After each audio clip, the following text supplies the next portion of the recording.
That's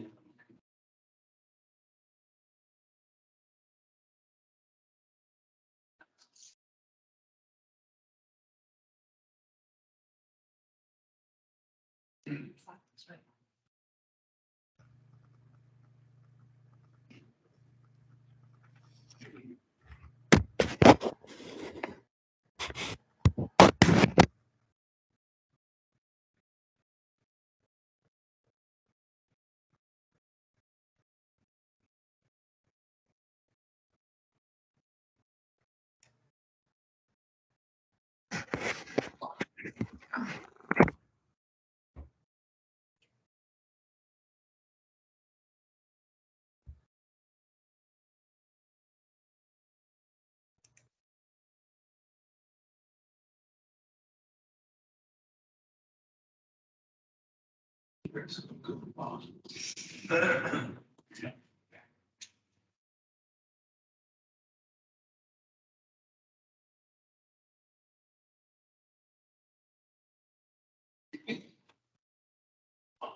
You just take twice as much now. If you have an injury, you could take 2,000, yeah, because it's anti-inflammatory. You're on 7:30. Welcome to the Board of Health meeting for Wednesday, May 10th. First order of business is a local upgrade for 160 Uxbridge Road. And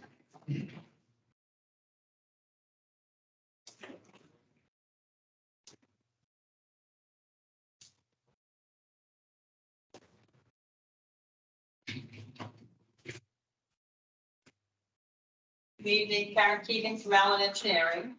This is Georgia Surf and Turf on Route 16. They're looking to upgrade their septic system. Right now, they do not have a failing septic system.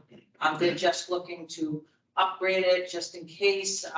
It is 25 years old. It's not in failure. They do have a good Title V report that they just recently had done. The tanks are in good working order. They just kind of want to be prepared. Case he knows they're good for 3 years, but he knows he can come back. And so basically his septic system existing is sitting here. We're looking to replace the exact same field.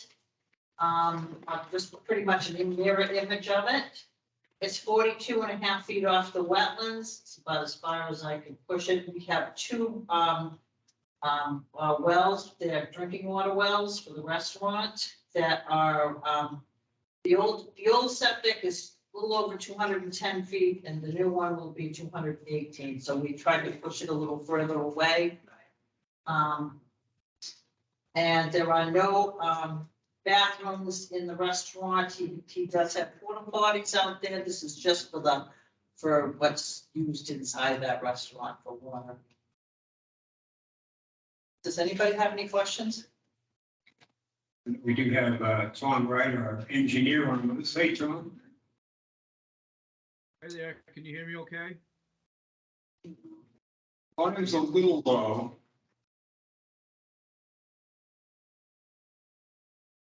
See if we can adjust it on we just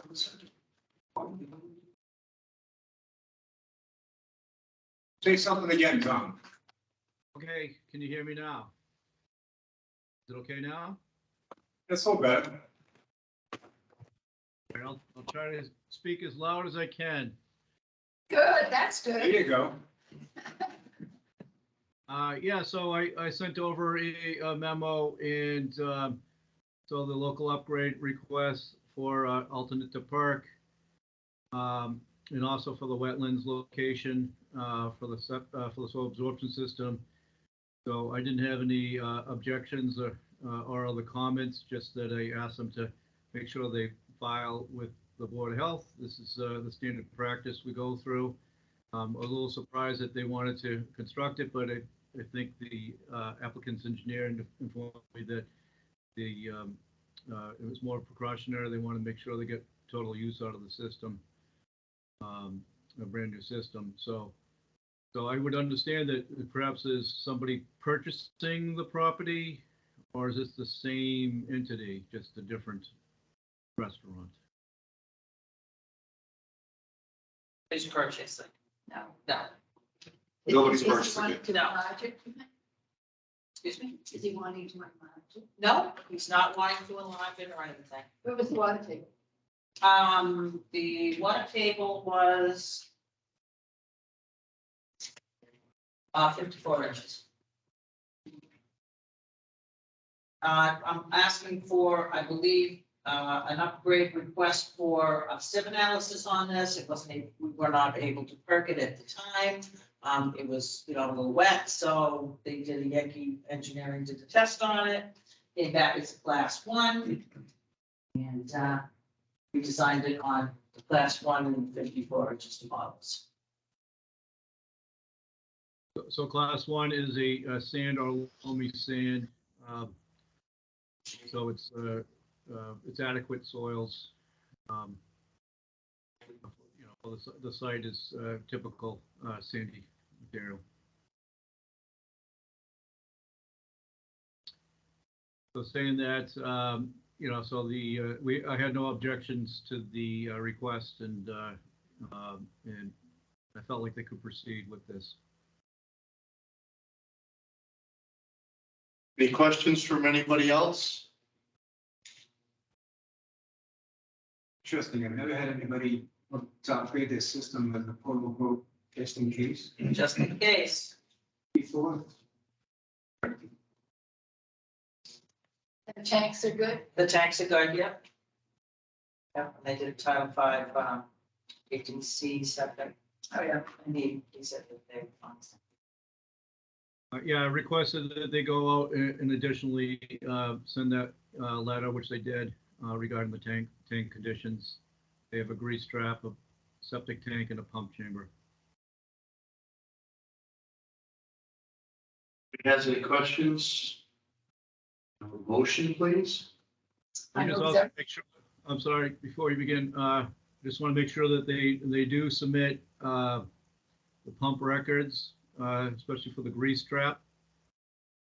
And perhaps they can send over information on the who's going to do the hauling. It doesn't need to be a contract, but they just need to identify that they have somebody on standby to do so. Jack, we have anything currently? We do have, I'm not off the top of my head who it is, but we do have current pumping records. Yeah.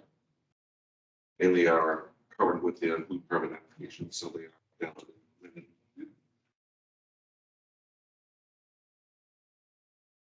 So we have a motion from We Judy. accept the plan as presented. I'll second the motion. All those in favor? Aye. Aye. Thank you very much. Yeah, thank you. That's very nice. Are we done? But yourself. Yes, plain go. Thank you, Tom. You staying on the call? Yeah. I know. Yeah, do you need me for anything else? Yeah. Well, that was the only one directly that we were aware of, the direct input. Didn't have anything else on the agenda that we need to consult them on, unless you wanted to keep something else out. No, I'm fine. That would be it if All you right. wanted. Yep, Thank you. I'll follow up with Jack this week. So, okay, thank you. Thank you, Tom. Thank you. Thank you. Good evening. Thank you.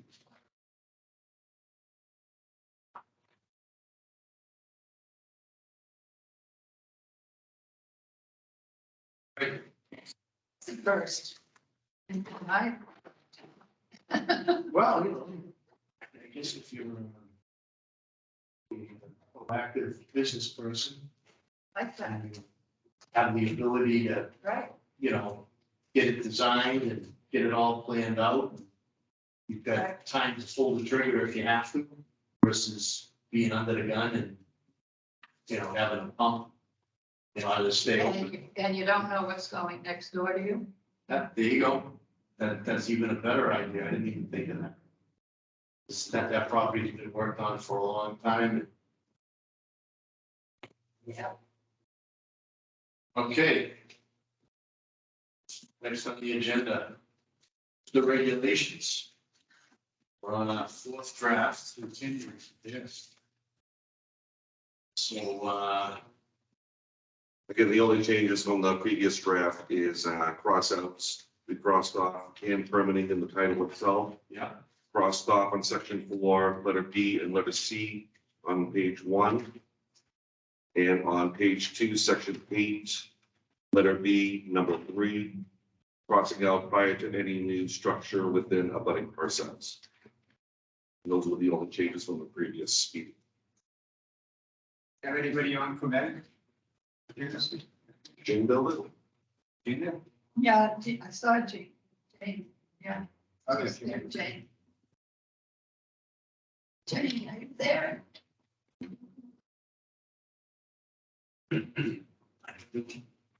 oh, yeah, I see her. Her mic is muted.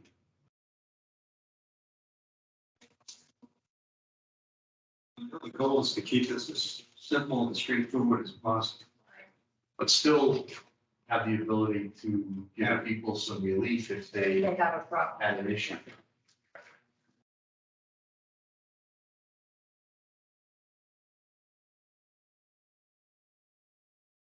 Is, Gould, Gould, Ellen Gould, she's not, unless the opportunity is on.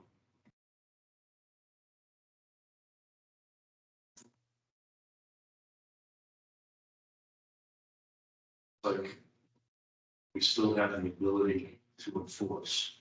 Yeah. You're not infringing on anyone as far as lot size and how many. Not asking people to permit their uses. Those seem to be the biggest oppositions.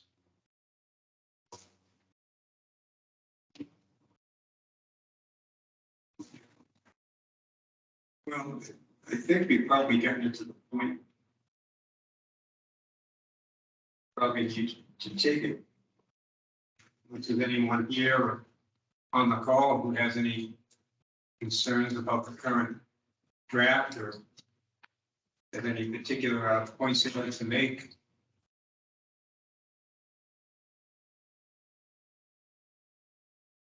Any hands raised?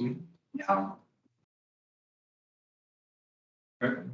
So seeing no discussion, I make a motion that we accept these as read and meant to avoid. Second motion. All those in favor? Aye. Aye. Okay.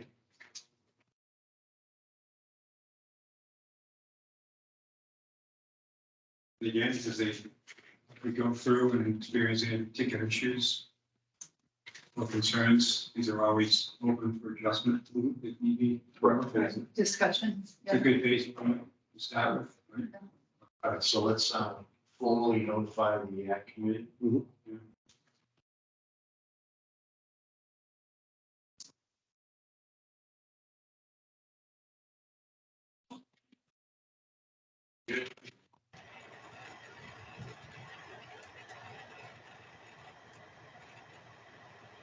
Number 3.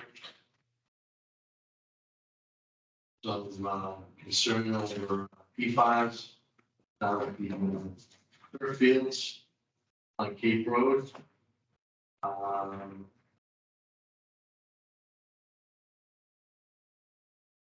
By any chance is Mr. Coletta here? You know, we have Brian, Elsie? Elsie, go ahead.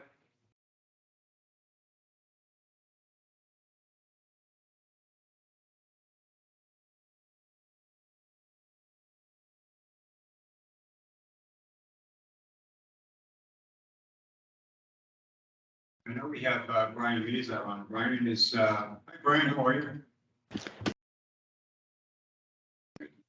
I don't know if your mic might be muted, Brian. Can you hear me now? There you go. Thank you. Nice to see you. Yeah, Brian Good to see is, you. When you're with the NEFC group that has oversight to the field, correct? That's correct. I'm happy to talk to this issue if you'd like. I have seen the complaint. Yeah, please, educate us on, what may or may not be going on down there. Sure. First off, I'm not a chemist. I spent my life working with chemists, but I'm not a chemist.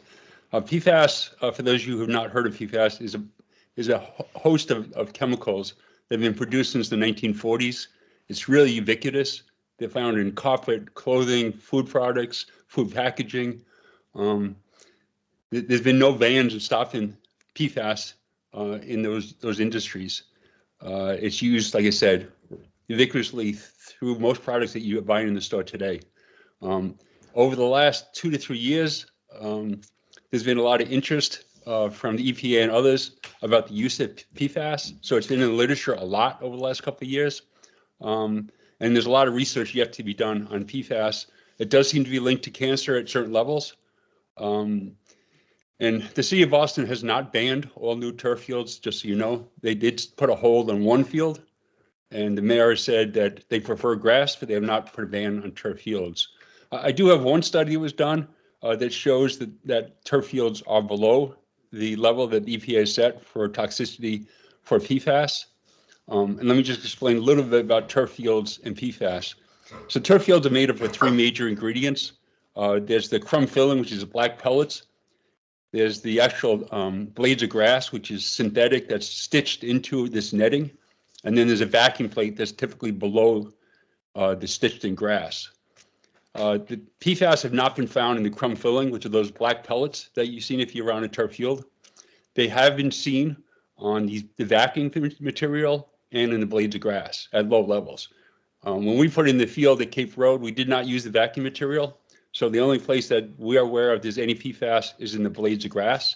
And again, I do have a study that says it's below the required level. I think part of the issue here that I've heard in the past is that when we snowplow the field, that some of the crumb filling comes off the field because it melts in the snow. We will clean that up. But again, that crumb filling is so it's not going to get in your water and create PFAS problems. At least that's never been proven anywhere. So I'm not saying, again, I'm not an expert, but I'm not saying PFAS is not going to be a problem. I'm just saying as of now, there's no evidence in turf fields that says that it's causing problems in the water supply. So again, I'll send you the one article I have. I think this is hotly debated and will be hotly debated over the next 3 to 5 years.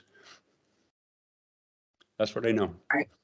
I agree, Mr. Mazar. This has come on our radar, probably the last 6 or 9 months. These forever chemicals, as they're referred to. I don't think the Mass DEP has made any firm decisions on it. I think, like you said, at this time, there is a lot of discussion on it. And a lot of people are trying to figure out what the right limit is and, you know, how much of a problem it's going to be and how long it's going to take.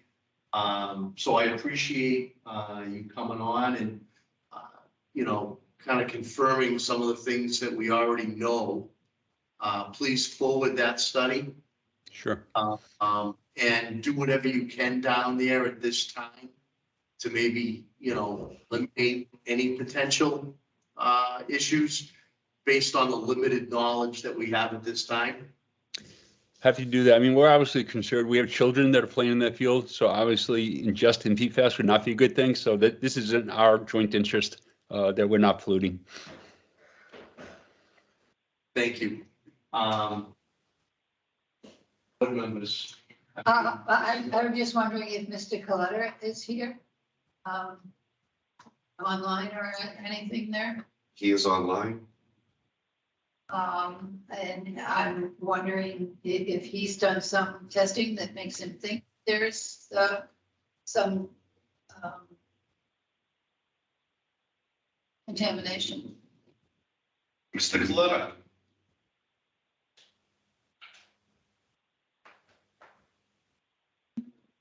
Muted.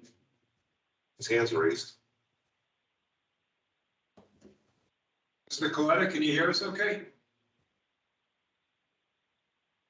I thought in the email, there was some information, or some dealing with an issue. You have one, two, for the hand raising. Lonnie, It says just to ask Oakdale Upton. Yeah, it just looks like he might be.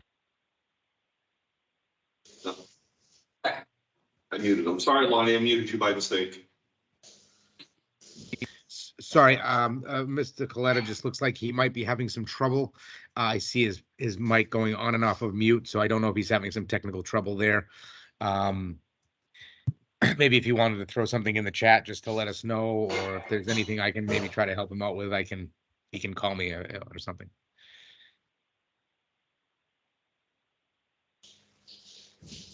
is anybody aware of anything that Oakdale or Upton might be dealing with in relation to PFAS?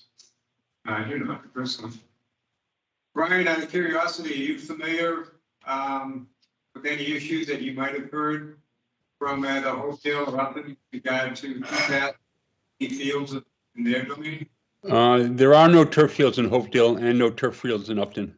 The schools use our field for their games, so I know for a fact there are no turf fields in either of those towns. Whether they have PFAS issue in their water supply, I don't know. But it's not from a turf field. Yeah. Okay.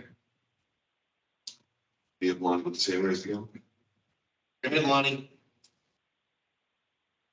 So yeah, there's been I don't obviously in Hopedale and in Upton, likely not related to turf fields as they don't have any. I know that water supplies are all starting to show levels of PFAS, and as Mr. Mazar alluded to, we just don't know what those levels are going to be yet, as far as what needs to be mitigated. However, for instance, we're trying to do that new well at the town hall, and we had to the system we have to put in is due to PFAS levels. I don't have the numbers in front of me. Actually, Jack might know better off than even I would. But we are seeing them, and you can likely, probably test a bottle of Poland Springs water, and it's going to show PFAS levels.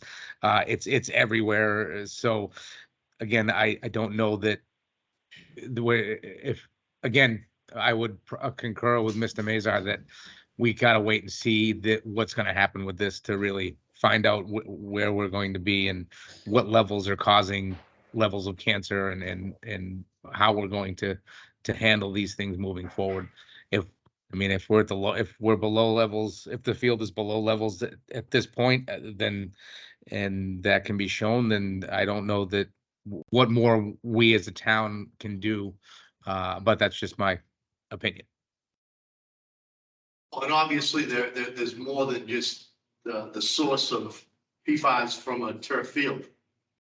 There's no turf field near town hall, and you said that we're, our new well is registering levels of PFAS that we have to deal with. So you can't blame it on one source. One other quick thing too. I can probably look at my well report from when I just dug a new well here at the house. I bet you there's some level of PFAS in there. And again, when I think, I forget who mentioned it, but you're talking about forever chemicals, right? Where PFAS is I feel like the more we talk about it and look, that it gets broader and broader and broader, what it could even be. I don't think it's anything that we should take lightly, but again, we're in the infancy stages here, and how we would even mitigate other than saying rip up the turf field at the extreme end of trying to be cautious. I'm just concerned that is an extreme measure at this point. Again, not knowing what and again, not something I would be in favor of. I just feel that we have to figure this out first before we start reacting. Especially since Brian has said that I'm going to use the word granules, but he used another word, but I'm going to use that word. It doesn't test. So, it would seem that would be a safer environment for the soccer field. Yeah, I mean, the different things that I have read, correspondence from the DEP, they're still trying to figure out what is acceptable and what isn't acceptable and what possible Right. sources may be, so it's something that's kind of very new, and we're trying to figure out. I don't think there's any firm guidance on it right now. Well, I know we've had studies done, you know, they have initiatives reported at the, on the schools. Yeah, this, I believe we have a report back about PFAS. Well, if we had that accessible, you know, look at that, see if they were viewing as being a high level, this is only. But other than that, yeah, seems like PFAS have been relatively new as far as something that they're looking more and more at. Right. And we're just gonna have, as a board, we're just gonna pay attention to the passes down to us, for guidance Right. at this point. I mean, I appreciate, you know, everybody being aware of what's going on out there, and it's gonna be on everybody's radar for quite a while. So unfortunately, Mr. Coletta isn't available audio for us to converse with him, but I hope in some small way, we've answered his questions as to where we are on PFAS as a board of health in town at this moment. We're waiting to hear what the DEP decides in the state of Massachusetts right now as to what their guidance is going to be, and we'll be paying attention to it. And that's really all we can do at this time. Any other comments on this issue? Yes, sir.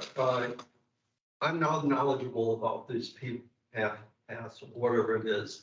But I live across the street from Larry Coletta, Gerald Bullock from 9 Edward Road.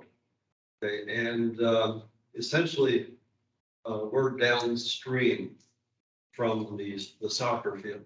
And when I mean downstream, I have a problem with water, with the wetland has been created, not necessarily by the soccer field, but by the solar field, whatever. I mean, I've got standing water back there, and I got a river running down my backyard, which I didn't have previously. I've gone to the Conservation Committee twice, and when I hear about this, I don't know anything about it, so it's an alarming to me that, you know, something's blowing my way. You had your well tested? Oh, you're on, you're on Hopedale Water, right? Yes, correct. Yeah, Right. that's right, sorry. But has that been tested? Have you talked to them about the Talk to whom? Hopedale? Why would we talk to No, them? it's water runoff. Right, but I'm just wondering about your drinking water. That's coming No, from what- Hopedale. Yeah, I'm not worried about my drinking water. I mean, I think it's contained. It's just the standing water. It's created a wetland back there and flowing runoff, maybe from the parking lot that was paved over, getting more water just rushing down. How long have you lived on the property, sir? And how long have you lived on the property, sir? We're going on 40 years. Okay, so you've been there for, For a little while. okay. So this is a fairly new issue, this surface water that's collecting? Within the last 3 years, yes. Okay. I have videos. You've gone to conservation I talked to them. and they recommended, Sue the soccer field and the solar field. okay, Have you discussed it with them so that perhaps they can do something about deviating the water? They being, whom? The people that that they want you to sue. Oh, no, No, haven't discussed it with them, no. Right.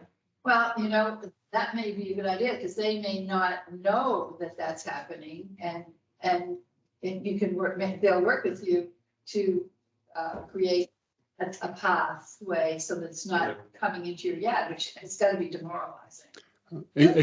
Excuse me, this is Brian. Can I just address the water issue that's being raised? So the soccer field's been there since 2016, so it's been there for 7 years now. We do have a very large retention pond on the end, and all the water that's coming off the parking lot as well as the fields is being diverted into this retention pond. This retention pond has never flooded. It's never been over the top of the retention plan, and that all went through the planning board and it was approved when we first built the facility there. So I don't think the water is coming there from our facility. As I said, it's all being diverted to this retention pond. Thank you. Thank you, Brian. Where's the water coming? I don't know if you want to see the videos. Yeah, I mean, unfortunately, that's a little out of our wheelhouse. Right. What I would suggest, and I would be hopeful that if you were to present that, if you haven't already, to conservation, I have. okay, and see if someone from conservation would come out when it's raining and actually witness it, and maybe they could help you find the source, and then maybe if you were able to locate the source, you could work with that property owner to correct it. Like I said, that's a little out of our wheelhouse. Yeah. It's gotta be the soccer field or the soccer field. All right, well, the soccer field, Mr. Mazar said that he doesn't feel it's coming off of their property because they have a retention pond and the retention pond has never been flooded. So if your other neighbor is the solar field, That's, then I would approach them Okay. and see, you know, I mean, sometimes they may not be aware of what's happened. I'm gonna assume the solar farm hasn't been there as long as the soccer fields. It's newer than the soccer.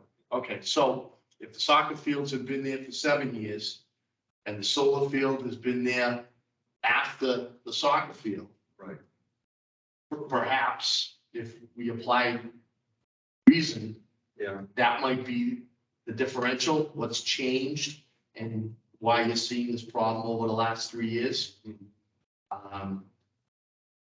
Again, I hate to pass. the No, I buck, understand. I mean, I'm concerned now we're talking about a chemical that's coming down this way, so that's raising flag. I mean, Well, it's coming from multiple sources. Yeah. All right, as Lonnie spoke, the new well for the town hall complex is registering PFAS. So they're obviously not coming from a turf field. There's no turf fields in this vicinity. It's coming from another source. And there are so many of these forever chemicals. Yeah. That the list of sources is probably many times larger. Yeah. And like I said, at this time, Mass DEP is trying to figure out what we can live with and what we can't live with. And we're relying on their guidance. So it's gonna be something that's gonna be evolving and changing, and the recommendations are gonna be coming out, you know, a little bit at a time as everybody gets a handle on this. I mean, like anything else. what about all the water? Well, the thing of it is, and I understand what you're saying. I'm hearing what you're saying, and it's got to be demoralizing because you have a beautiful home and now it's getting wrecked. Again, I'm not sure why wetlands are the conservation, it's creating a wetland, correct? Yeah. So in my opinion, for what it's worth, not much, but the conservation is in charge of wetlands. And I know you've already said you've gone there. But I think somebody from there should be going out and looking at it. I mean. but I mean, I'm thinking of the Board of Health, I'm thinking about the mosquitoes and the Correct, the wetlands that had been created and right, what's coming off of that as a result of. right. So, okay, What is your actual address? I'm sorry, What is your actual address? 9 Edward Road. 9 Edward Road. 9 Edward? Right. And just out of curiosity, how big is your lot, your I think it's a 2-acre lot. 2 acre? It's not 2 acre. Huh? You have a message. No, it's gonna be more than that. No, it was a long time ago. I think it's an acre. You think maybe it's an acre? Which we've said for years now, 60,000 square foot drive. But It goes across the garage. The line. but I. So we just had this water until they paid. So they paid this soccer field. Right, Do we have line with this hand raised? Go ahead, Lonnie. Sorry. So I'm just looking at just an aerial map. I mean, I'll share it if you guys want to see it. And I'm assuming 9. So you guys are, sorry, you said 9 Edwards, right? yeah. Yes, yeah. So that's gonna be here. Hey, let me share this just to give people some perspective, if you don't mind. Sure. Maps. Can you see that? Perfect.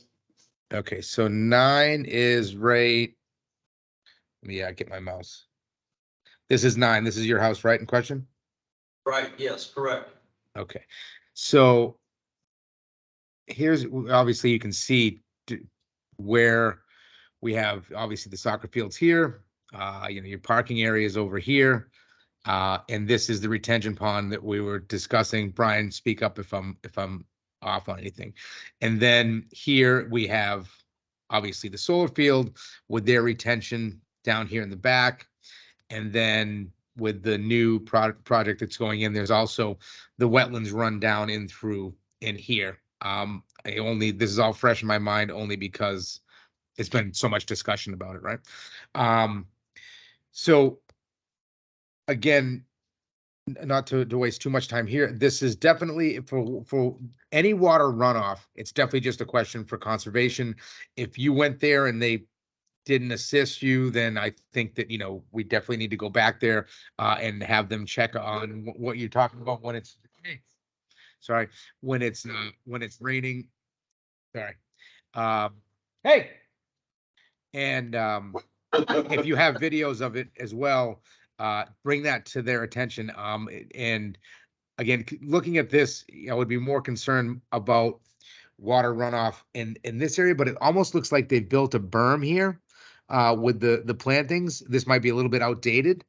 It's got to be fairly new because the parking lot, I believe, is showing paved here. And I mean, unless you would have to have so much overflow from this area across this berm, then down over the roadway again to get into 9. I'm not saying it can't happen, but again, I would again bring this up with conservation and have them assist with any water runoff. And it's like I said, as far as the PFAS, we're below, if they're below limits at this point, there's really nothing that we can do. Again, it's all too brand new.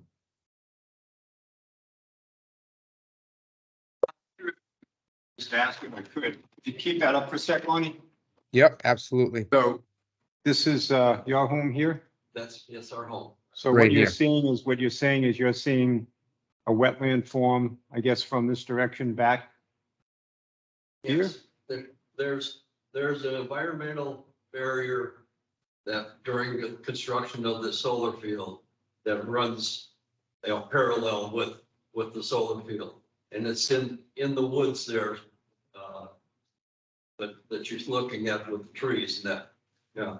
And that runoff is coming through that barrier and covering right along the barrier, yeah. Okay, looks like this to be the barrier here. Tree. I'm thinking it's in the, sorry, I don't know if I'm on mute. Nope, we heard you, Lonnie. Oh, sorry, I believe the barrier in question, just follow my mouse cursor, is in the wood line here. And I would ask them to confirm. Gotcha.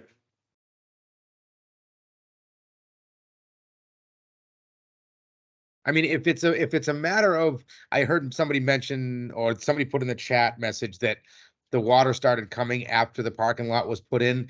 So if it's a matter of, if the parking lot being paved now is causing additional runoff because the original swales cannot handle, because again, there's no underground, Mr.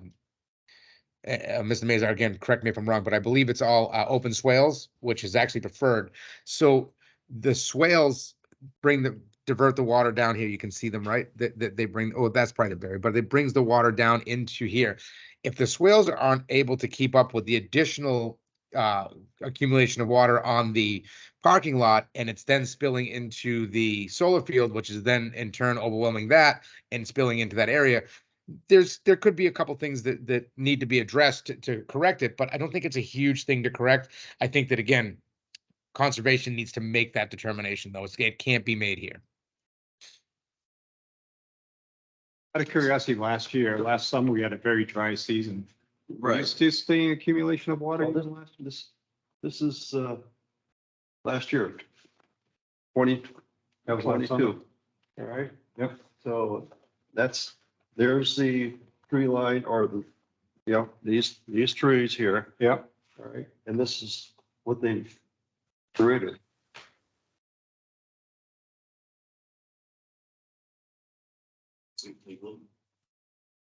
Isn't it right?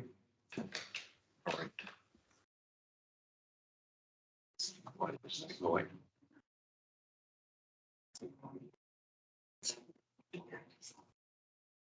Well, sorry. That's okay. What I would suggest at this point is, because we have one of your neighbors from 14 Yes. on this Oh. chat, okay? Yeah. Is I would get together with your neighbors Oh, yeah, Diane. and get on the agenda on conservation and I got it. see what it, where it goes. I don't know what else we could do at this time. Obviously mosquitoes, that's Board of Health. I agree. But you know what? But as Lonnie pointed out, maybe since the paving, since the solar field, there may be, a swale that needs to be tweaked to something. And it doesn't sound like there's any problem with tweaking something if it needs to be done. So Okay. give that a shot. It's going to tell them to tweak it. Conservation, Conservation. conservation will work with, everybody is willing to work together. Yeah, if I could just say one more thing on this, just before I close out. So when we have, not the last weekend, but the 2 weekends before that, we had downpour rains, if you recall. It really came down in buckets. And we did have water that was running from the parking lot, didn't go into the PVC pipe that's at the end of the park and came onto our field. But it typically comes on the north side, not the south side of the field. I've never seen water run off in the field on the south side. So normally it runs down towards the retention pond, and the turf field absorbs something like 4 inches of rain per hour. So it has to be a lot of water that comes in that field for it not to come into the PVC pipe and run down to retention pond. I'm not saying it's impossible, but I'd recommend people to walk down the field after heavy rain and see where that water is going. Thank you. Okay, thank you, Brian. Sure. I definitely agree with Ron that this, and I know you've been there once, and I know that's a pain, because they're saying, come see us, but I think that, you need to say you came to see us, and everybody agrees that it's really an issue there, and you'd like somebody to go out there and look at it.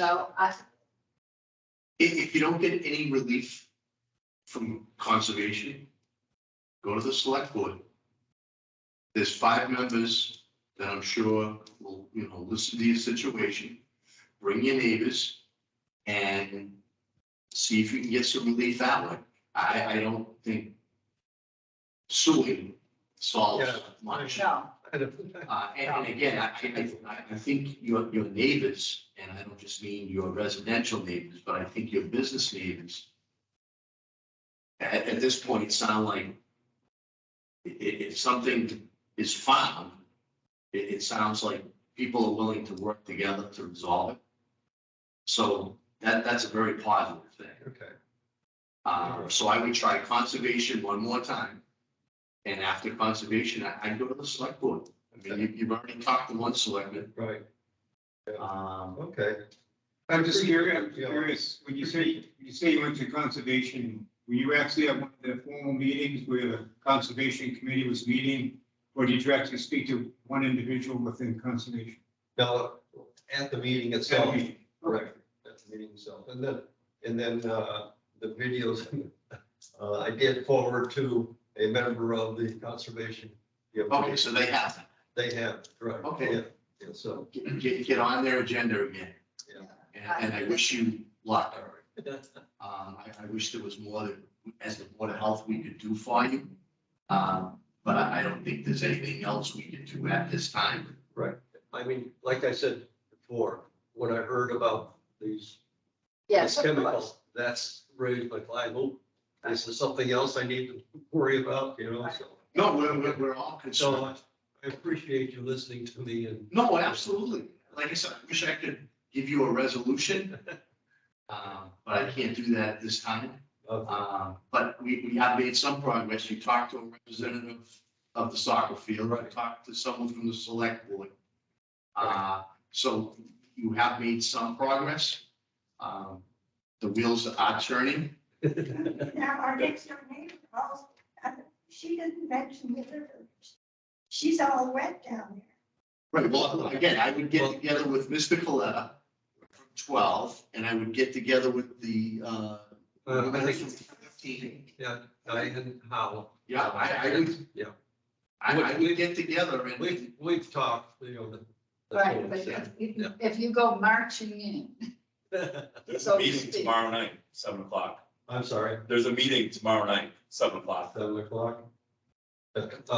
Conversation, conservation. Yeah, they meet every 2 weeks. Yeah, and now you're talking to a possible future member of the select board. Oh, okay. So you've accomplished quite a bit by getting some attention. All right. Thank you very much. You're welcome. Should we go? All right. Thank you. Have a good night. Thank you, you as well. Okay, so at this time, as far as the PFAS are concerned, we just need to keep monitoring what the DEP's recommendations are on this issue. right, Just as we have been doing. I never really considered turf fields or artificial grass as a source, as a possible source. But that's- but as Brian was saying, that it doesn't look like they are. Well, They've done testing on them. but unfortunately, what they're made of, Right, depending on what they set the levels at, right, as acceptable or not acceptable, we're gonna learn about this stuff. right. So we'll just keep paying attention. And, you know, try to keep ourselves updated on what the county recommendations are. Right. All right. Brian, is there anything else you wanted to add on the topic? No, thank you. That's all the information I have. Thank you for being here and talking it through. Much appreciated. Okay, thank you, guys. Thank you very much. Monty, thank you for contributing as well.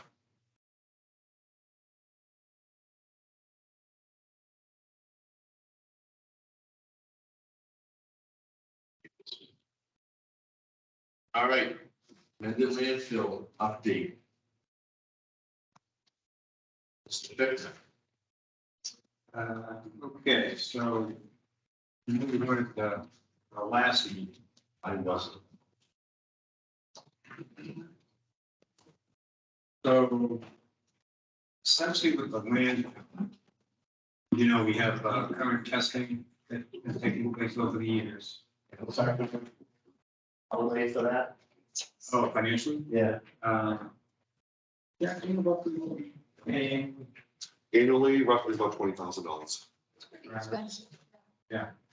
So, a lot of the conversations have kind of centered around trying to look to see if we can get a reduction in that testing. Initially, it had been discovered a while back that it appeared that there might have only been a requirement of, say, a 30-year period of testing and do some investigation. It was kind of used as a guideline, because at the time, kind of finding that we're already beyond the 30 years. So the goal is to try to see if we can reduce testing. I've had some off-and-on conversations with Mass DEP about it. COVID kind of got put on the back burner. Now it's kind of come back again. In addition, we were informed that there's an additional requirement now with regard to landfills that they need to be inspected and reported to the state every 2 years. And so part of that was to see what we could do to kind of get in compliance. I think that recommendation came in, or that guideline came in somewhere back in 2014 or so. Right, well, we having some difficulty in having a conversation with the landowner. So we tried, back when we first started this, we tried to see if we could get confirmation from the landowner that they'd be on board with having inspections implemented. Unfortunately, it never produced any confirmation back. We tried a couple of avenues, but didn't unfortunately go anywhere. And then speaking with DEP, you know, they were going to look to see what other approach may or may not have to be taken. That's what we kind of did, and kind of went back burner. So now we're back looking at trying to get on this inspection schedule, that's being compliance, and trying to make a determination of how best we can get this validated. Currently, the company that does the testing, Atlas, what they simply do, they reach out, they've had a contact, they simply call a number, actually it's a phone number, and they simply let the people know that they were going to be coming out to test. I think it's basically as the answering machine now. And what would happen is, for the most part, they would never hear back, so they would simply show up on the date that they would inform them of the testing. Every now and then, they might get a response back saying, hey, could you change the date? There might be some event coming on that, but more often than not, it was just, they would call, leave a message, of coming such a date, do the testing. We never really had any problem with getting the testing completed and reported to DEP. Then most recently, Joyce kind of enlightened us with her experience on the it's down there. So we think that actually this property at one time actually may have had two elements of disposal going on, where one area was the town dump, where people would come and dispose of the trash. And then another area of that property that apparently was being utilized unbeknownst to the town in a different manner to dispose of debris that was Coming from Boston. trucked in from Boston. And I'll never forget your conversation with the gentleman about the groundwater. Yeah. Response. Right. And quite honestly, you know, I was thinking about this before, and I was thinking about it again, and I saw it, that we were going to talk about it. I don't understand why they're not paying for that testing on their part. That's because they're the ones that did the really contaminated soil stuff and next to groundwater and literally. And Well, yeah, you were obviously. yeah, so I guess I don't know why that we, the town, is paying for that whole thing. Well, I don't get that. So what we're trying to find, Jim, great from Mass DEP is doing some searching on his end as well. Trying to find and locate the original documents that would have set forth the guidelines and responsibilities for whatever would be needed for testing and so forth moving forward. Because, I mean, I know, I'm very familiar with that, and I'll never forget it, because I spent my whole summer in court uh, that, the part that I thought, I mean, we did, change back, back when they Shea Engineering did it, I wasn't working for them at that time, but Yeah. I ended up working for them a few years, more than a few years later. But they did the plan that for, closing it and making it, knowing where all the pipes were and stuff like that. And, I don't know, though, I mean, he closed the town dump the day he lost the court case. Okay. So he said, now what are you gonna do? Yeah, going to Farrington. And so I'm not sure, again, So do you know, if the entire area? there should be a plan somewhere. No. Well, would Shane have a plan? I bet we do. Right, they have a document that would, I did reach out to Fred Lattim of Shea Engineering this afternoon, and asked if they had anything on file, in the archives or anything about the landfill. I haven't heard back from him yet. Yeah, he's been in the hospital, so did you talk to him when you left a message? I usually email him, he must be back. Oh, yeah, but he was in the hospital last few days, having some tests done, so. okay, so there is possible documents, Yeah, I engineering. would think so. I mean, I would think that they would have it. They would never, Well, yeah, it wasn't that one. right, well, So, and they're still in existence, they Right. haven't been, right, they right. haven't relocated or Right, anything like yep. that. So yep, hopefully there are some documents that we can get our Yep. hands on. yeah, And maybe that would help Jim McQuaid. That would help Jim, with the recent conversation we had about the fact that the property was also used as a town dump, in addition to the other component of the property being right. used the way it was. It made him wonder whether or not, maybe you can confirm for us, was the cap actually placed on everything? I do not believe that Shea Engineering did that part. But I'm not positive because again, I wasn't working there. I was, just looking, but I'm pretty sure Yeah. that he had to do his own.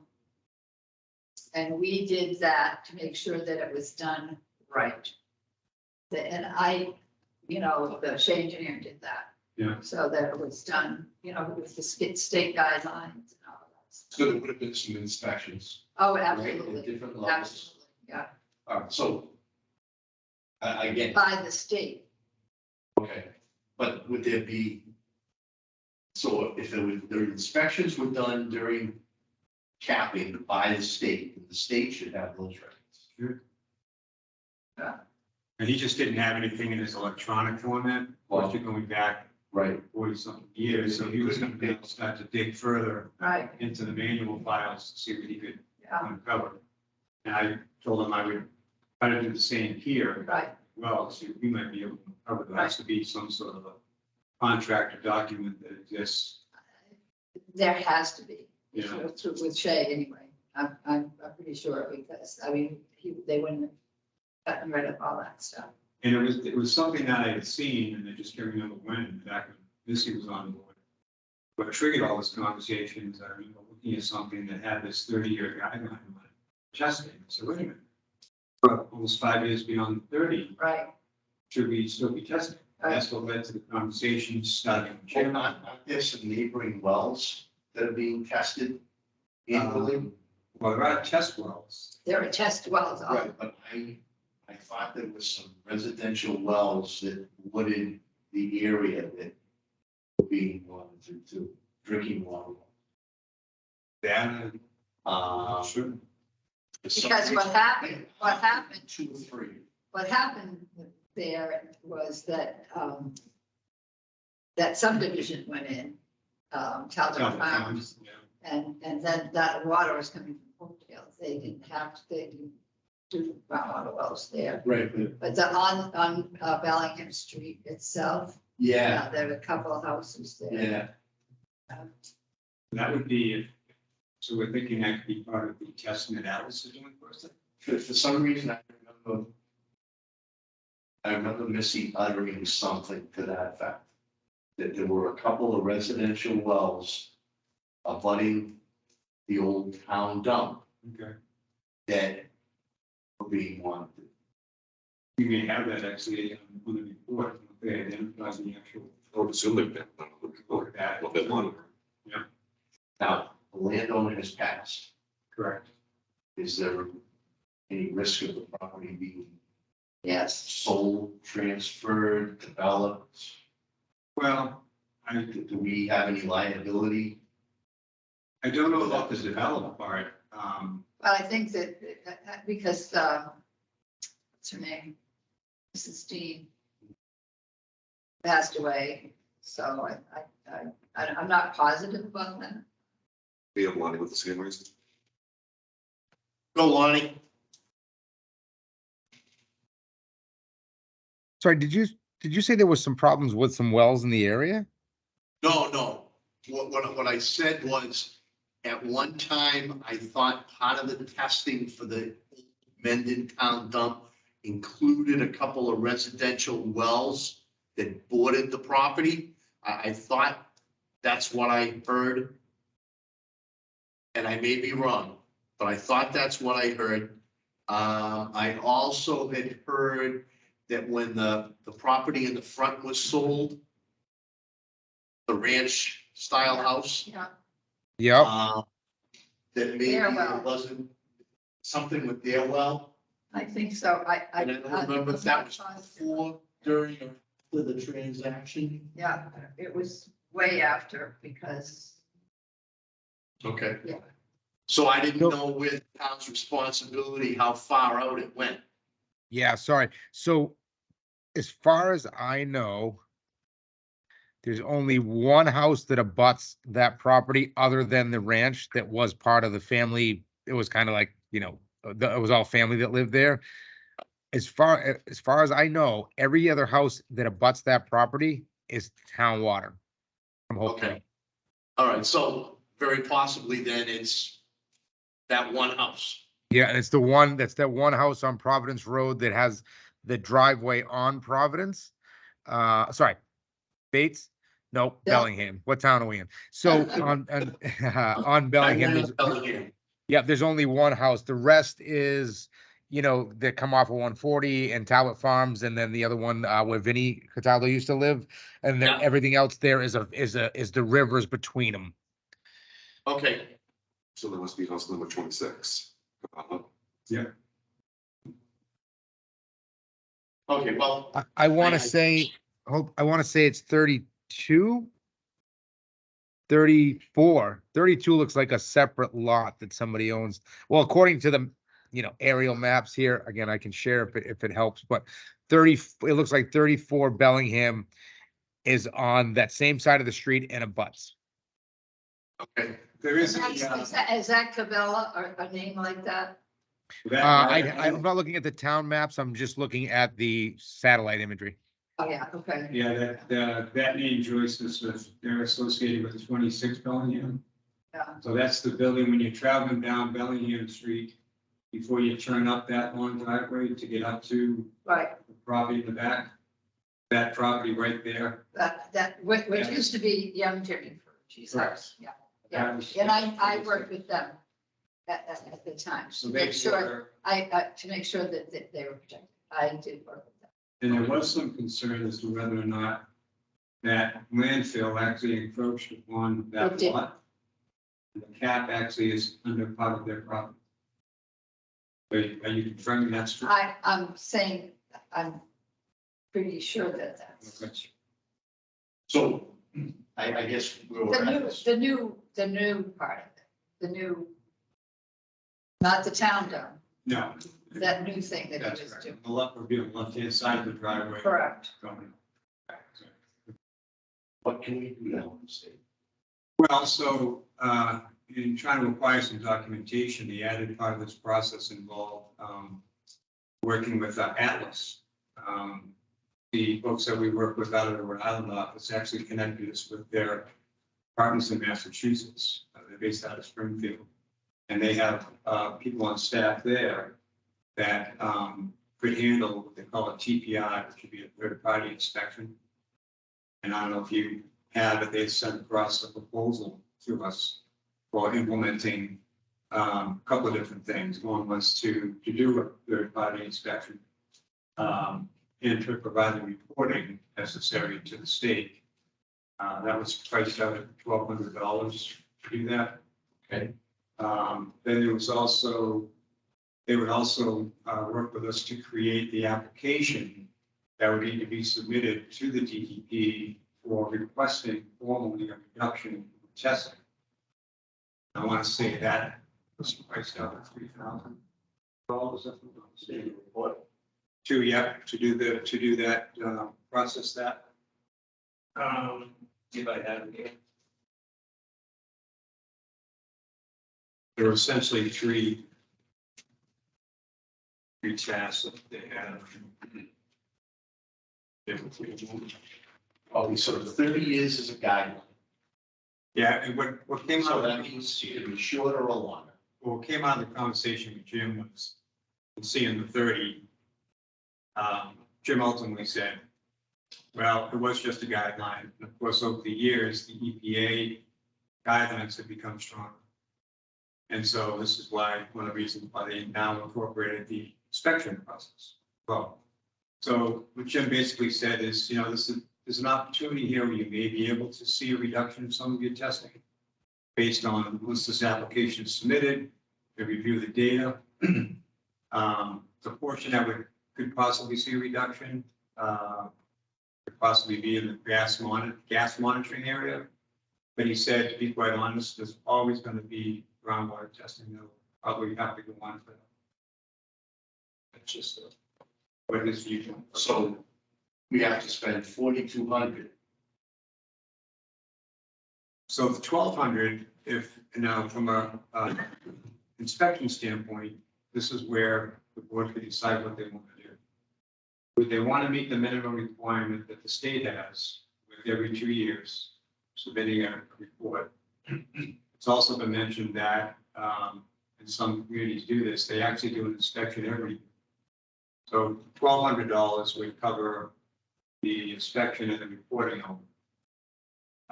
To do just an inspection in that off year would be, what contacted mentioned, $200, could be about $1,000. But that's a question as to whether or not you want to follow that every year annual inspection process, or if we felt every 2 years would be sufficient. And essentially what they're doing is they're walking the land, and inspecting the tap, for any kind of breaches and kind of concerns. Because it was right next to the river. But this $3,000. Yep. And when he broke this right next, that's the river. This $3,000. Yeah. That report is, That'd be a one-time. right, but that's to get a reduction. That would be the application process that they would follow and the documentation that would be needed to submit to the state to potentially get the reduction in testing. Okay. Yeah. And then the Vote third, request. Yeah, it's not a cure-all. right, Because we don't know what the results are gonna be. If the results are positive, then we could be lying for a reduction in testing. If the results aren't positive, we still have a liability. Well, see, I don't know why we do, Well, depends what the contract was back 40 years ago. but it wasn't, we didn't have any contract with them doing that out of town stuff. Called it, yeah. So, I was thinking, when I go to sleep at night, I don't go to sleep. I start thinking of all these crazy things. Yeah, inspection and reporting. This would be that application request. This is an option. This would be if we wanted to create an access agreement. So which we don't currently have the property. We just kind of, right now, Alan's basically the phone call. Would this be something that we would want to create, so that be a one-time charge? May not be a bad idea to have something along What is, if we have something like that, ownership change, Right. that would probably get passed. And That's that question had come up as to whether or It not was scary. it exists now. Is there something in the deed of that property that exists? Because the property owner at 26 was not aware that they were moving in next to a formal management. It had never been disclosed. It came up because one of their family members, as I understand it, happened to go up to town hall to do something. And somebody at the town hall said, oh, you're next to the old. From there, that led to a lot of questions, investigation. And then this information came out eventually, but it was not disclosed at the time of purchase, Yeah, I think that bits and pieces. which is unfortunate. Absolutely. Absolutely. Okay, so. Based on that update. Where do we, So Jennifer's the contact from Alice. She's looking to know if the board would be interested in moving forward with the proposal that she provided us and taking care of those tasks that we just saw. We'd be on board with doing that. And speaking with Lonnie, who attended the meeting last time, didn't think there would be an issue per se financially in taking on that extra project. I remember correctly. But there again, do you see my point about, I do, but I wonder if, is there anything we can do about it now? Probably not. Well, not to say, Unless we produce a document that what was this? I think they refer to it as a closure permit. Which basically said, okay, this is the deal. This is what has to happen with this property. And, so, you know, I don't know if it doesn't specifically say who has the responsibility. Yeah. I mean, Or did we audit, or did the town, meaning the Board of Health, just automatically start? Thank you. you're waiting to hear from Shea Engineering. So based on what records we can get from them. You're working with Jim. Choosing See the what family. they can find. Yep. In the paper files, most likely. And I mentioned I would have some conversations here to see if I can pick up something within our own walls here at the town hall. So I think it's a matter of a treasure hunt right now. And then, you know, based on what we can dig up in a reasonable amount of time. You know, maybe in the next month or two. What might surface, And hopefully be quicker than that. But when we're talking paper documents, I think it, oh, I'm all for moving forward. But I'd like to see what we can find. Mhm.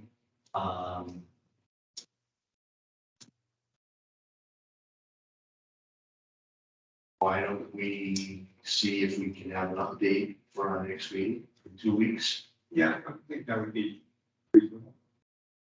And in 2 weeks' time, it should be. I mean, if, you know, a member of the select board has already spoken, that this doesn't appear to be a financial issue.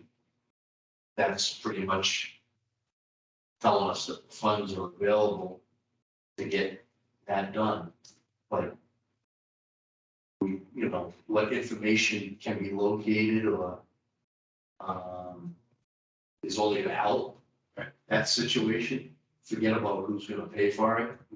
You know, I mean, that ship might have sailed. So that's a valid point to try to determine. Right, I mean, maybe the only way to get any type of reimbursement for money that the town may have spent that should have been spent by the landowner is a legal issue. You know, you put a lien on the property. But that's above us. yeah, oh, yeah. You know, that would be between the select board and legal as to whether or not they wanted to go that route and put a lien on the property and then, you know, whenever the property was transferred, that lien would have to be satisfied. Speaking about legal, I know there was an agreement that Jennifer had sent over Would this be something the board would want to see legal put their eyes on first, before we actually sign off on this, so I would say so. we could present it to each of those who do that. Yeah, I'll go through Kim first. You should show me the information. Ask Alice. It's only $5,700, dollar wise. Right. I'm going to get that agreement, puts us legally. The point that Jennifer had raised recently in the conversation, she wondered if we already had the agreement in place with Alice. When Alice first came on board to do the work, she indicated that there might already be an MFA in place. That's her framework agreement that already existed, so this is basically just be an added service that they need provided. But she understands if we wanted to still have it, because it's an added element of social terms and things in there. How long have we been using? I think it's 6 to 8 years. Yeah, longer than that. Say I've seen reports that it's years old. at least 6 or 7.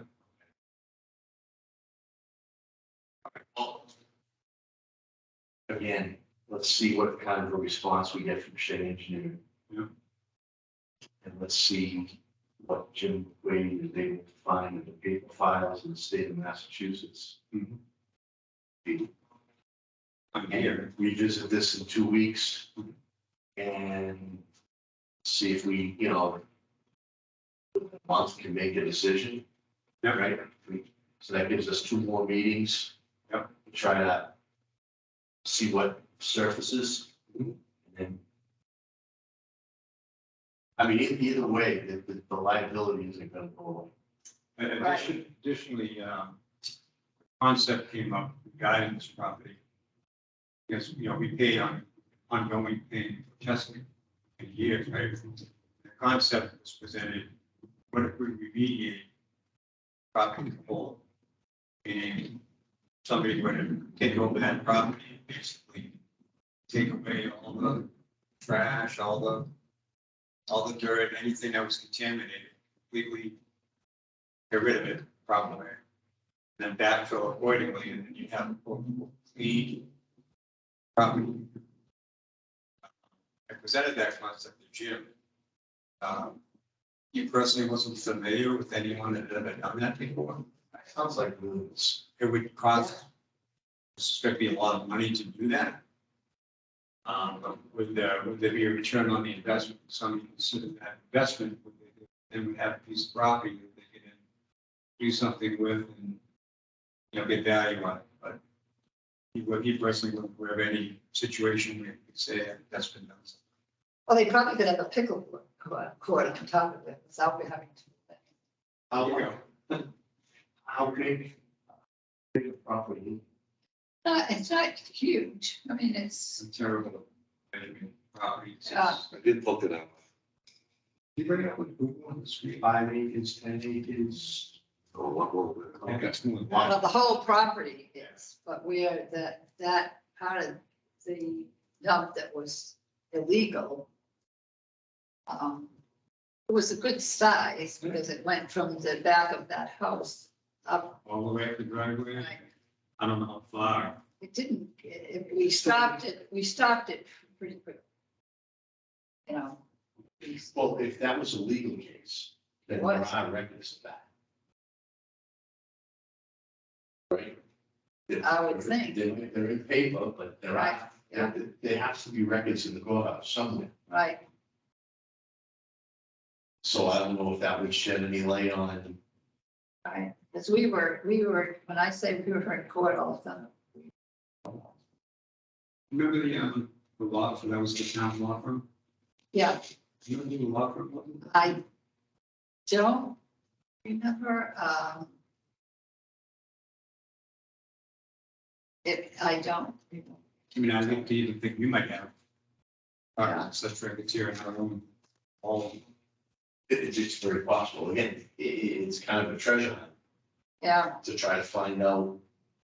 I mean, the first thing would be is Joyce would have to give us some dates. right? If we had some dates, then we at least know what years to look at. Well, I think we were talking at least close to 1583, 84. That's the, I don't think it was that long. It was in the late 70s. I was only 5. Yeah, I mean, So, I didn't keep those records in my house. right. I didn't do any of that, so. All right, so based on that, we'll move on to the next topic. And we'll definitely put this on the agenda for our next meeting. Yeah. Definitely in the 70s. That is it. Yes. Who said, I remember you came up with a document that you printed, Yeah, I want to say it was like 77.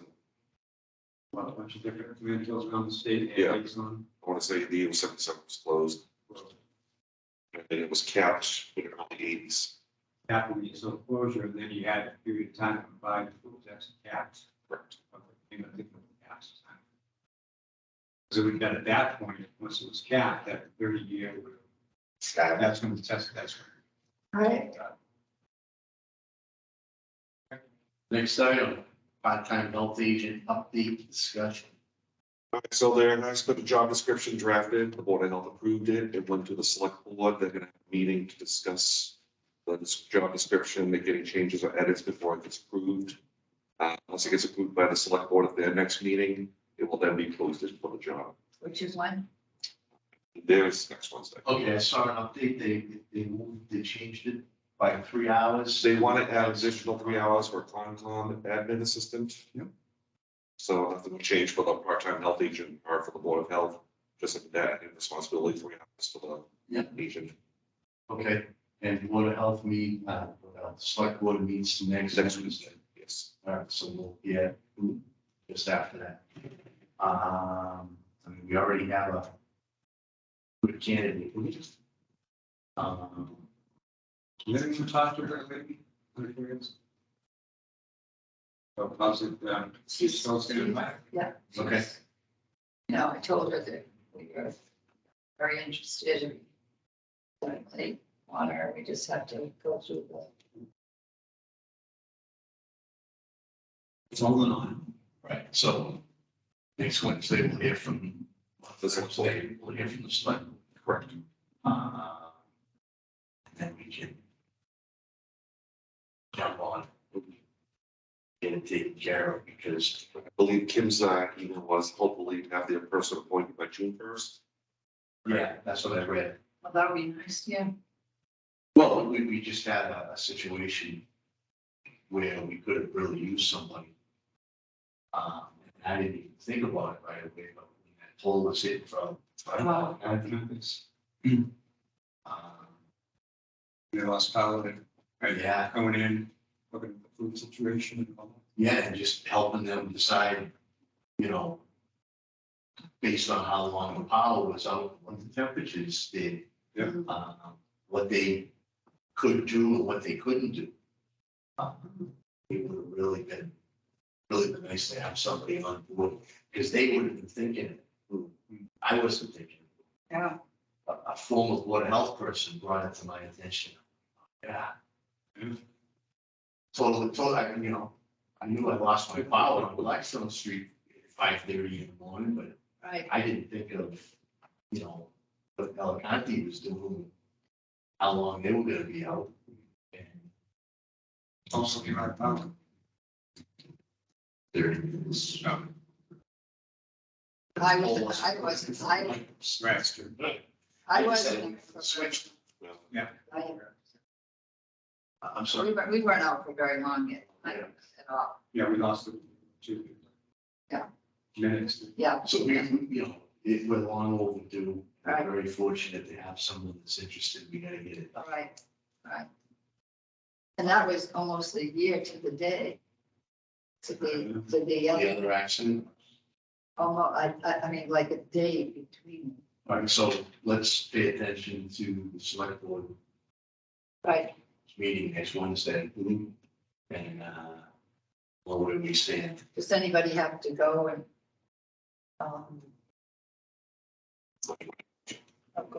Actually, would be a bad idea. Yeah, I'm in the back of my mind. Say, pay attention, it's, I'm gonna try to go. Yeah, and so that, the date would be, you know, that date, The 17th, 17th. the day after the election. Okay. The 6 o'clock start times, Jason? Seven. 7? I'll double check. Tell me.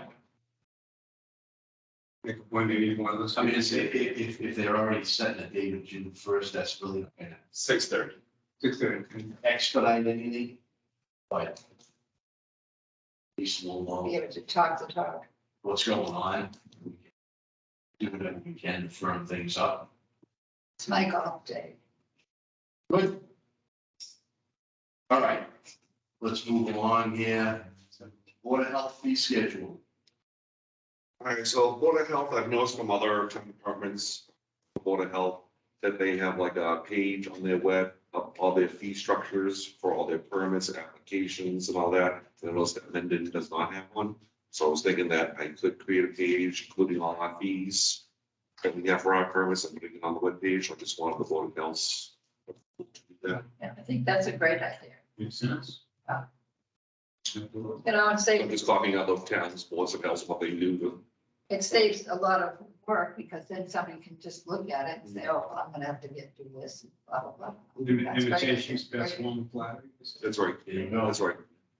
Great, great idea. Speaking of fee schedule, are there any potential fees here, as we're looking at this, that the board feels requires any kind of adjustment based on what you see on the Jack? Well, one of them would be the trash stickers. Yeah. Because as you said, the trash stickers have been $2 for quite some time, but yet the rates of tonnage has been going up every single year, but yet trash stickers have been the same, so I'm thinking an increase of $1. And that's not for me to say. No, I was thinking the same thing, and I've had this discussion with residents. Trying to think, if you do some math, right?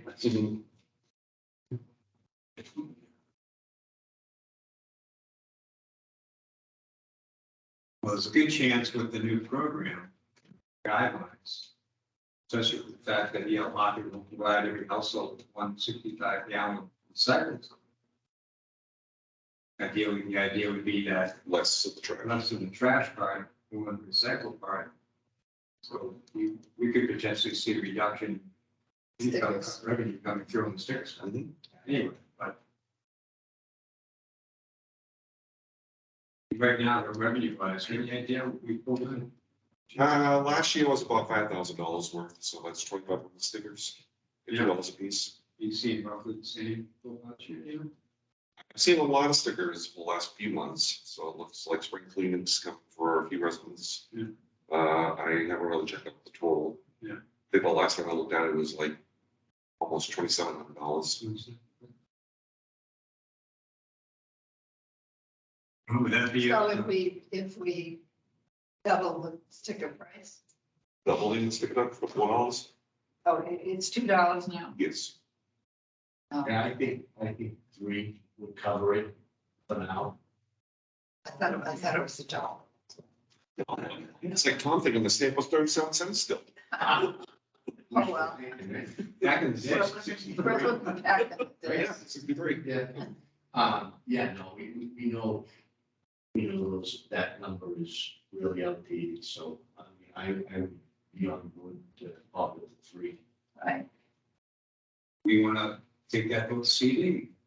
yeah, why not? But then, Well, yeah, I mean, we're not much longer for our present contract. We'll turn a new one pretty quick, so that'll be, July 1st, July 1st, yes. so let's get it done before you put this up. right, Can we make a motion? I'll make a second, motion to adjust the current sticker fee from $2 to increase to $3 per sticker. second.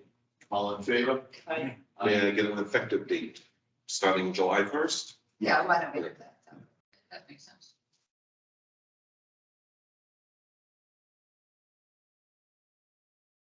speaking of contracts, does that stand? I talked with Mike Seskin from E.L. Harvey. He requested a letter of intent from the town amendment. I met with Alan yesterday. He signed off that letter of intent. And I believe that's what the comptroller needed to put in place of a contract.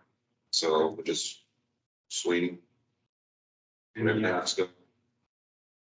Any timeframe, like, you see? I told him I wanted it as soon as possible. I was hoping to have it for this board of meeting. Obviously, maybe next board of health meeting. Obviously, this has been a program different. Mhm. We want to make sure that captured correctly. You know, in that new format, that's all. Yeah, I mean, it's what, $35 a month. Also, I believe that contract is probably also going to have to go before we go for Correct. discussing the law. So that takes a little Got to time. get that in time to.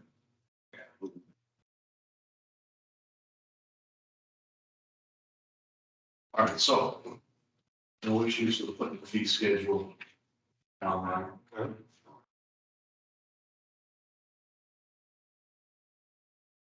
Topics not anticipated within 48 hours. I do have a topic. I'm speaking with Mike Morali from the select board. He's very interested in getting the lower town hall tested for air quality radon as soon as possible. Right. I have reached out to 3 certified vendors closest to Mendon. 3 vendors did supply the Board of Health quotes to get the testing done. And so just put it in front of the board for a decision. Jason, you seen the 3? Yeah, I did, yeah. I read that their things. Yeah, I have a little concern about the third one. It doesn't seem as thorough and complete as the first 2 proposals.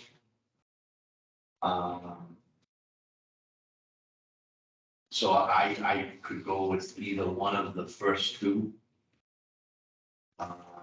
Jack, you said you provided the, I provided them the floor plan of the lower town hall, the square footage, and what the foundation was made out of. Those were the pertinent questions that they yes, asked. so they got, you know, they got the same information, they just have a slightly different approach. If we consider the first 2. What did we think, prior to the meeting, we were kind of discussing a little bit, do you think we had any questions that we needed answers to before we pulled the trigger? Or I just hate to rush it, I know Mike is. Right. I think my only question would be to either number 1 and number 2 is why one feels that 3 samples are required and why one feels 14 samples are required. Yeah. That's a big spread. So that's why I asked if and Jack provided the answer to the floor plan and the square footage, because I'm gonna make the assumption, a little bit that I know about radon, is that those would be important things to know Sure. to decide where to put these canvases. So that would be my question for number 1 and number 2.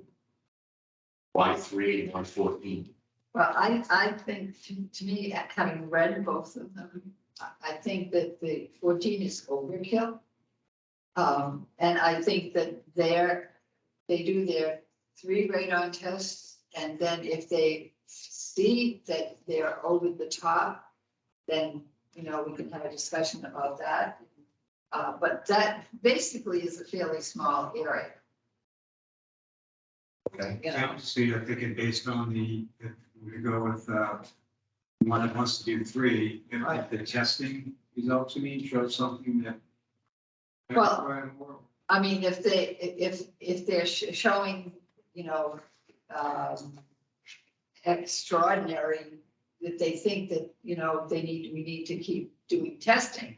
I mean, I would say, let's do the 3 and then see, you know, if there's no radon, then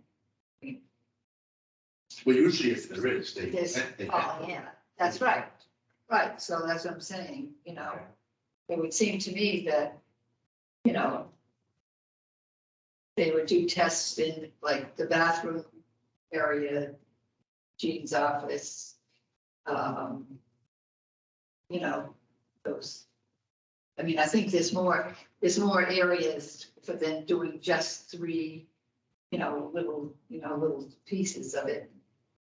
Okay, well, maybe the question would be then for number one, as to why they feel three is adequate. And if the three tests come back abnormally high, what would their next step be? Because it's very possible, as Joyce just pointed out, that if those three came back abnormally high, they maybe want to do more. Yeah, we might wonder how far you go. Would you go up here, come up in here? So why don't we ask that question of number one? Why they feel three tests adequate? And if the three tests were to come back at a level that was considered abnormally high, what their next step would be and how much that would be. You have Lonnie on? Money. Yeah, it's just my experience with radon testing, just in the real estate field, has been that it's pretty simple. There's just a threshold. If you cross the threshold, then you just install a radon remediation system, which then essentially it's a pipe that goes in the ground, through the concrete into the ground, and it's got a circulator that constantly runs to pull it out. As a matter of fact, in new homes, the pipe, and so you're not even worried about it post-build. The pipe is installed now as part of the build of the house and goes up through the house like a vent pipe for your septic, say, right? So it automatically, naturally is starting to pull out radon gases if there's any from underneath the foundation, right from the building stage. But obviously with our building there, it's going to be a pipe on the outside of the building, and there's a little gauge on it that shows you that it pulls the water in the gauge to one side. If it ends up even, then your fan has failed. There's also an air exchange system already in the boiler room area that is actually not hooked up, which we're in the process of getting all that done, and everything that for the boiler that wasn't completed before. So that's already in the works as well. So that will help. Generally, your upper floors are not going to have radon because it's going to be in that lower level, and it dissipates quickly. So the fact that they want to do 3 areas is, my guess is going to, and I'm sure that they can answer it better than I can, but they're looking at 3 areas down in the basement area because it's not a wide open basement, such as in a basement of a new home, right? So again, it'll be pretty simple. If any area comes back, then we would apply the radon system, remediation system, to just clear it out, and then you could retest again in a few months if you needed to. So Lonnie may have answered the question. Yeah. I find it interesting that that's part of a new build on. I know. So why don't we just recommend number one? Number one? And that's the case, I would say, Go with it. Yeah. And, if it comes back, they're gonna put a system in, that's how you do it. All right. I move that we do radon air quality testing vote number 1.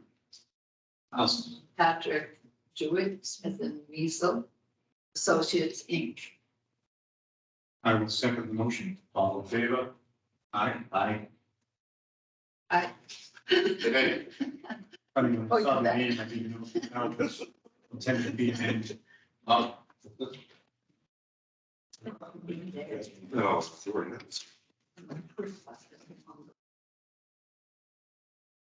That's all I have for additional topics. okay.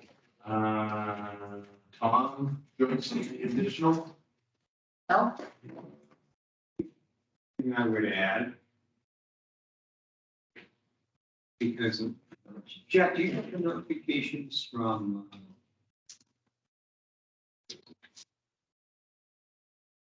Regional Public Health? Do you have those notifications? So we occasionally get, I don't know if you get them or not. in their email. We occasionally get notifications from Department of Public Health on various things. Yeah, Okay. There was one that came along today, I just wanted to kind of pass along as a consumer notice to folks out there. Received notice from the Department of Public Health advising consumers regarding the issue with mung bean sprouts. Chang Farm, essentially the Massachusetts Department of Public Health is advising consumers that Chang Farm in Whately, Mass. Is recalling mung bean sprouts because of the possible presence of Listeria monocytogenes contamination. not a good thing.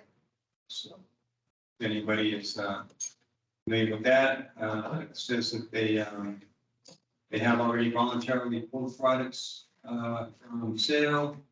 The affected products are sold under the brands Shane Farm and Nature's Wonder. These products are distributed throughout Massachusetts, Connecticut, New York, and New Jersey. Definitely. Consumer information for all. No. The only other thing that I mentioned to Jack earlier was business cards Yes. and shirts for Joyce. And we talked about past is the identification cards and manuals. It's nice, would be a nice thing to have. So, Jack, if you could work on that. I know at one point I had my photo and everything taken to the police station. Yeah, I think I did that once in my tenure. I don't know, it's still- Yeah, it's been a long time. But if they have the capabilities to get that done through the police department, we have the manuals and sleeves, just so that when and if we have to show up at Board of Health District, we look, you know, we have our credentials with us, so we're professional. For that matter, wouldn't be bad to, That's right. money up. Yeah, Hey, Lonnie. just want to say, I'm 99% sure that the police department makes those still for anybody that needs them. Okay, great, thank you. So something that, some housekeeping we should take care of. I believe AJ made arrangements to have these shirts done. He did. So I will reach out to AJ only because the artwork and all that other stuff they would already have. If not, I have something new that the Goddess Foundation uses all the time. Yep. Frankly. But it would be easier if we went to the same company, AJ used, and then I'll get you the size, you know, taken care of. The color. Any color. Only that, no? Again, just, you know, to get everybody on board. Yeah. All right. Maybe we Next don't get meeting. elected though. All right, next meeting would be May 24th, 7:30 PM. May, what did you say? May 24th, 24. 7:30. 7:30. 7:30. Yeah, 7:30. It was, I wasn't late. You weren't. I was just extra early. That's And in And person. I was just in town. In person. Okay. All right, well, good work getting the regulations in place. Hopefully, they have enough to solve anybody's problem of being too regulatory. Over the top, yeah. You still have no regulations. Yeah, That's the work on. Right. Do we have anything else hot that has been sitting for a while?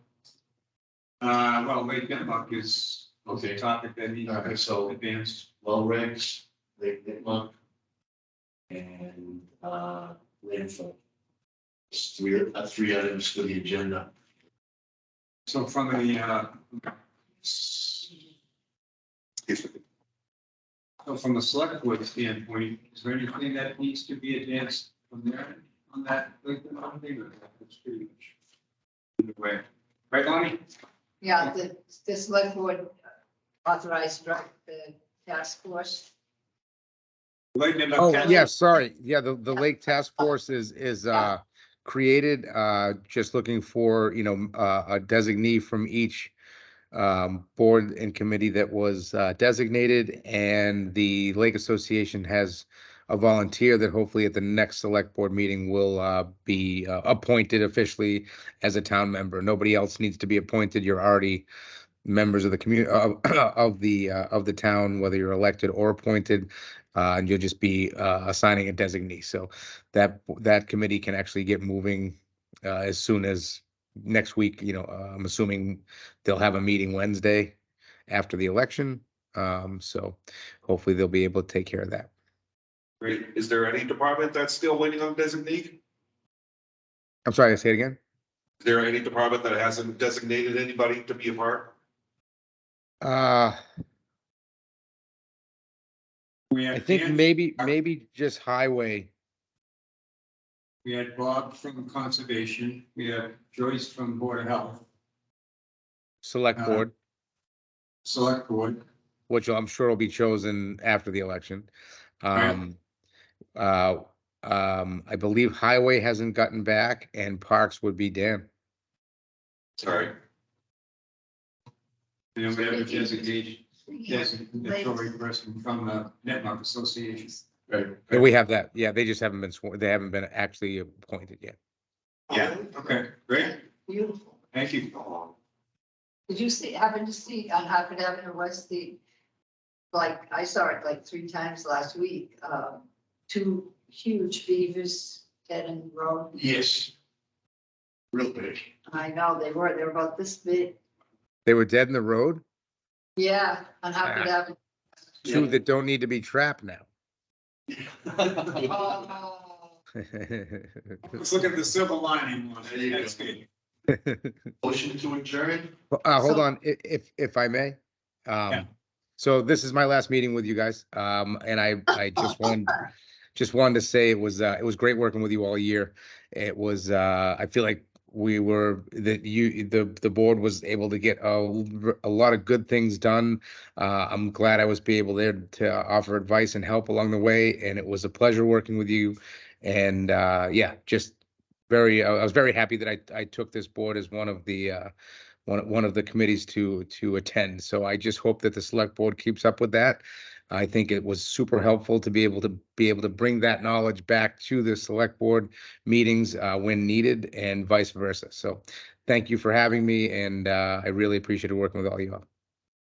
Thank you. Thank Same you. here, Lonnie, it's been also a pleasure working with you. You brought a lot of insight, a lot of experience, a lot of wonderful suggestions, and just the fact in general that this collaboration element had taken place with the select board representation at the different board meetings is a huge positive, so that's awesome. And we'll see you down the road.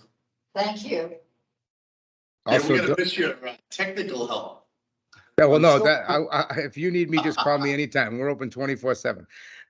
Also, don't forget the Rock the Block celebration is September 9th. We want to just keep reminding people of that. Absolutely, there you go. Thank you. Thank you, Lonnie. Okay. Yeah, change. We officially closed. That was good. We did. did. We did. All right. Good night, everybody. Thank you for being in attendance. Exciting stuff. What'd you think?